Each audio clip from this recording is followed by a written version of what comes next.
ব্যবসা, চাকরি কিংবা ভ্রমণ সব ক্ষেত্রেই মধ্যপ্রাচ্যে বাংলাদেশিদের পছন্দের তালিকায় শীর্ষে আরব আমিরাত। সৌদি আরবের পর বাংলাদেশিদের জন্য মধ্যপ্রাচ্যের দ্বিতীয় বৃহত্তম শ্রমবাজার এটি। দীর্ঘদিন থেকে বাংলাদেশিদের নির্দিষ্ট কিছু ক্যাটাগরিতে ভিসা দিত আমিরাত, তবে সেই সুযোগ পেত সাধারণ শ্রমিকরা। ভিসা সংকটে দেশটিতে প্রবেশের পথ সংকীর্ণ হওয়ায় হুমকির মুখে পড়ে বাংলাদেশি শ্রমবাজার।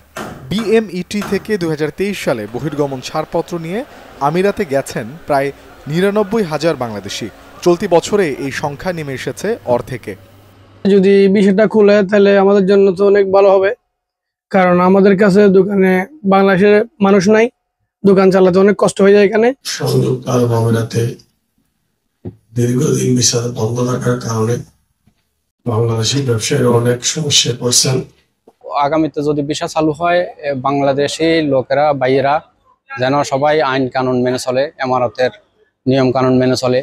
যদি নিয়ম কানুন সবসময় মেনে চলে, সবকিছুর মধ্যে থাকে, তাহলে আমি আশা করি ভবিষ্যতে আর কোনোদিন এমারত ভিসা বন্ধ হবে না। তবে বাংলাদেশে নিযুক্ত আমিরাতের রাষ্ট্রদূতের বক্তব্যের পর স্বস্তি ফিরে এসেছে বাংলাদেশিদের মাঝে। জানান 2025 সালের শুরুর দিকে নিরসন হতে পারে বাংলাদেশিদের ভিসা সমস্যা। এমন খবরে উচ্ছ্বসিত visa প্রত্যাশীরা।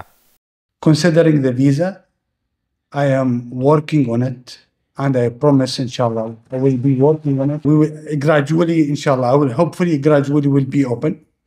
I came back to discuss with my authority, but inshallah, hopefully January, February, sometime next year. I cannot give you a specific deadline, but inshallah, very soon, next year, inshallah, hopefully. ডিসেম্বরে শেষ হতে চলেছে অবৈধ প্রবাসীদের জন্য দেয়া আমিরাত সরকারের সাধারণ ক্ষমার মেয়াদ। এই সুযোগ গ্রহণ করে প্রবাসীদের দেশে ফেরার অনুরোধ জানিয়েছেন মিশন কর্মকর্তারা। Desk report, channel 24। Bangladesh got independence in 1971.